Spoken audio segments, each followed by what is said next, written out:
Herkese merhaba arkadaşlar. Boks efsanesi Mike Tyson ünlü YouTuber Jake Paul ile bu yıl içerisinde bir maç gerçekleştirecek. Jake Paul'un ve Mike Tyson'ın maçla ilgili açıklamaları var. Ben size o açıklamalardan bahsedeyim. Sonrasında da maçla ilgili kendi yorumumu yapacağım. Jake Paul'un açıklaması şu şekilde: her şey mümkün ama bu yıl olması gerekiyor bu maçın diyor. Yine devam ediyor. Saygı ve fırsat için büyük Mike Tyson'a teşekkür ederiz. Bu yıl bunu gerçekleştiriyoruz diyor Jake Paul. Mike Tyson'ın açıklamaları şu şekilde: bu gerçekten ilginç olabilir. Yeterince yetenekli. Ona vereceğim yeterince yetenekli çünkü kazanmaya devam ediyor diyor Jake Paul için. Yeterince iyi olması amaçlanmayan dövüşçülerle savaşıyor olsa bile yine de onu yenmeliler ama yapamıyorlar. Gerçekten yenmemesi gereken insanları dövüyor diyor. Bu yüzden ona kredi vermelisiniz diyor. İyi yapıyor ve boks için harika şeyler yapıyor. Bu adam her dövüştüğünde onu takip eden 7 milyon insan var diyor Mike Tyson. Dünya şampiyonlarının onu takip eden çok fazla insanı yok. Yani dünya şampiyonu olmuş boksörlerin diyor, boksörleri diyor çok fazla insan takip etmiyor. Ama diyor Jake Paul gibi, Logan Paul gibi isimleri çok fazla insan takip ediyor diyor. Bu yüzden boks için yaptığı şey sansasyonel oluyor diyor. Yani boksla ilgili bir şey yaptığı zaman dünyaya bir anda yayılıyor. Çok fazla kişiye ulaşıyor diyor. Bu yüzden Mike Tyson Jake Paul maçına her zaman sıcak bakıyor. Bu özellikle de Logan Paul, Jake Paul. Doğrusunu söylemek gerekirse boks artık şeye döndü, bir ticarete döndü gibi bir şey. Para varsa maç var, para yoksa maç yok. Mike Tyson'ın Jake Paul'la maç yapmasının en büyük nedenlerden bir tanesi ekonomi, para. Çünkü para artık bu isimlerde, para Logan Paul'da, Jake Paul'da. Bu yüzden Mike Tyson bu isimle karşısına çıktığında büyük paralar elde edeceğini bildiği için, kazanacağını bildiği için bu isimlerle maç yapmaya, doğrusunu söylemek gerekirse, can atıyor. Yine Evander Holyfield yine UFC yıldızı ile maç yaptı. Aslında bence Mike Tyson'la Evander Holyfield maç yapsa bu maç çok fazla daha ilgi görürdü. Boks fanları tarafından çok beğeni alırdı, izlenirdi, takdir gördü. Ama Evander Holyfield ne yaptı? UFC yıldızı bir isimle çıktı. Knockout oldu ve kendisini bence rezil etti. Madem o pozisyona düşeceksin, hiç maça çıkmasa bence daha iyiydi. Mike Tyson'la yapsa, knockout olsa belki o kadar örnek vereyim boks fanlarının canı yanmazdı diye düşünüyorum. Efsane bir boksörün, yine Evander Holyfield da benim gözümde bir efsanedir. Çünkü efsaneyi yenmiş bir isimdir Evander Holyfield. Mike Tyson'a gelince, Mike Tyson artık bu saatten sonraki yaptığı maçlar bence ticaret, para üzerine. Yani yeşili çok seviyor, dolarları çok seviyor Mike Tyson. Bu yüzden de bu şekilde maçlar zaman zaman düzenleyecektir Mike Tyson. Ve kasasını doldurmak için de elinden geldiği kadar maç yapmaya devam edecektir Mike Tyson. Tabii Mike Tyson'ın durumu çok kötü değil ama fazla mal göz çıkartmaz. Mesela Tyson Fury'e bakıyorsun. Belki de bankada hayatı boyunca ona yetecek kadar para var. Yine yüksek paralar kazanmak için nasıl ortama kızıştırıyor, nasıl örnek vereyim stratejiler geliştiriyor, nasıl kendisini bir anda boksan soyutluyor ve bir anda ortaya çıkıyor. İnsanları gerçekten bu isim etkilemeyi çok iyi biliyor. Özellikle de insanların neler düşündüğünü, neler hissettiğini. Bir an mesela çekildiğinde herkes işte emekli olmasın işte dövüşsün diye bakıyorlar ve insanlar hani bir nevi tamam emekli oldu artık dövüşmeyecek gibi, bir anda bir bakıyorsun işte boks antrenmanları yapıyor, çalışmaya başlıyor. Sonrasında diyor ki eğer ki diyor tamam ben dönüyorum diyor ama diyor çok büyük meblağlara geri dönerim. Örnek vereyim işte 500 milyon sterlin, çok yüksek bir meblağ para istiyor. Yani bu maça çıktığında örnek vereyim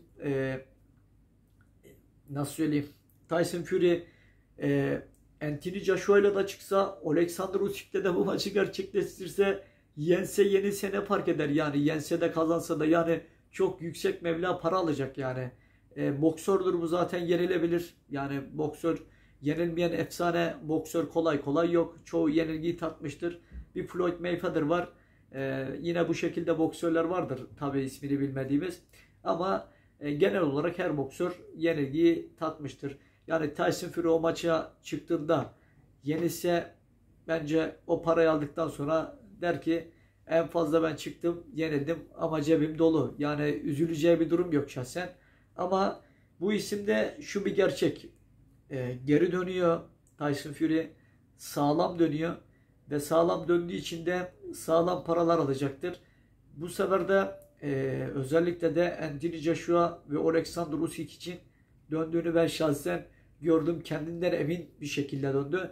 Bence bu isimleri yendikten sonra özellikle de Usyk'i yenerse Tyson Fury benim gözümde gerçek bir boksördür. Gerçek bir efsaneliği de hak eden bir boksör konumuna yavaş yavaş gelecek. Tabi efsane olmak için aslında bunu biz söylüyoruz ama efsane derken efsane olmak için özellikle de yaptığın eylemler, önemli eylemler, yani normalin dışına çıkıp sivil hayatta da yaptıkları seni efsane yapar. Tyson Fury efsane olabilir mi onu bilmiyorum ama şu bir gerçek, boks dünyasında her zaman bir ismi olacak. İsmi kolay kolay ölmeyecek. Zaman zaman yıllar da geçse Tyson Fury ismi her zaman söyleneceğini düşünüyorum.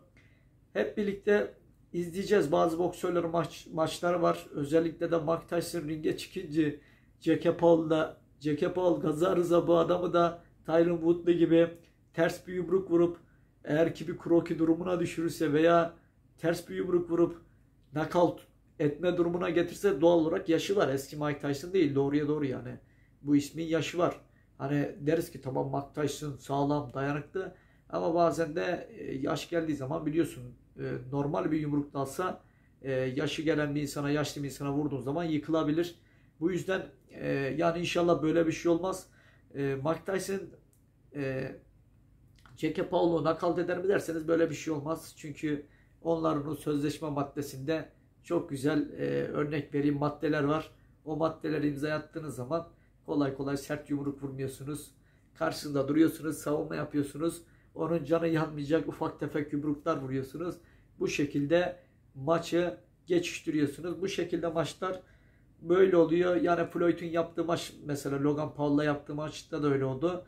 Floyd Mayweather ne dedi? Yani zannediyor musunuz dedi, ben orada gerçek dövüştüm. Ben orada dedi gerçek dövüşseydim onu dedi ilk 2. round 3. round knockout ederdim dedi Floyd Mayweather. Kapalı durdu. Hani Logan Paul da saldırdı. İnsanlar şunu zannetti. İşte Logan Paul işte neredeyse Floyd Mayweather'ı yeniyordu falan gibisine. Yani o maçta Floyd boksunu yapmadı. Floyd sadece kapalı durdu. Birkaç tane yumruk attı, bu kadar. Yani Floyd sadece ne yaptı? O da The Money Kulüp, yani parayı seviyor, yeşili seviyor. Cebi yeşillerle doldu. Bankası yeşil dolarlarla doldu. Yani ticaret, boksta da bir yerde yani bunu yapmak zorundasın. Para demek güç demek bir yerde yani. Para önemli. Bu yüzden de boksörler parayı seviyor. Sevdikleri için de hala paranın peşindeler. Hala yüksek mevlalar için dövüşmenin çabası içerisindeler. Mike Tyson, Evander Holyfield, ondan sonra nasıl söyleyeyim, Floyd Mayweather, bak birçok boksör hala o kadar zengin olmalarına rağmen yine de para peşindeler. Çünkü boksta iyi para var. Çünkü şunu çok iyi biliyorlar. Bokstaki parayı onlar hiçbir yerde kolay kolay bulamayacak. Yine aynı şekilde Manny Pacquiao'da düşünün, devlet başkanlığına soyunmuş bir isim. Yani bu isim hala boksa geri dönmeyi düşünüyor. Yani yarın öbür gün duyarız Manny Pacquiao'da birisiyle maça çıkıyor. Bunun da haberini yakında size veririz arkadaşlar. Böyle de bir haber var. Şimdilik benim söyleyeceklerim bu kadar. Bence bu şekilde maçlar olmalı mı? Bence olmalı. Çünkü Mike Tyson efsane bir boksör. Her zaman kendini hatırlatmalı. Yani özel maç da olsa, gösteri maçı da olsa bu şekilde maçlara zaman zaman Mike Tyson hem kendi hayrına olacaktır, hem para kazanacaktır. Belki paraya ihtiyacı vardır. İhtiyacı vardır dediğim yani yine para kazanmak kötü bir şey değildir. Yani sonuçta belki bir şeyler yapmak istiyordur. Farklı bir şeyler. Onun için bu maçlara o yüzden çıkıyordur. Bilemiyoruz. Belki hayır için bu maça çıkar mesela. Buradan aldığı parayı gider bir hayır kurumuna bağışlar.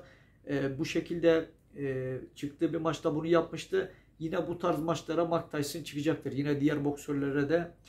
Biraz da Floyd Mayweather da bu maçlara çıkıyor. Keşke Floyd Mayweather biraz daha ekonomik durumu kötü olan insanların elinden tutsa, biraz da onlara yardımcı olsa, özellikle de kendi doğduğu, büyüdüğü kendi ırkına daha çok destek olsa, o ülkeye gidip spor salonları açsa, özellikle de boksla ilgili veya diğer branşlarla ilgili.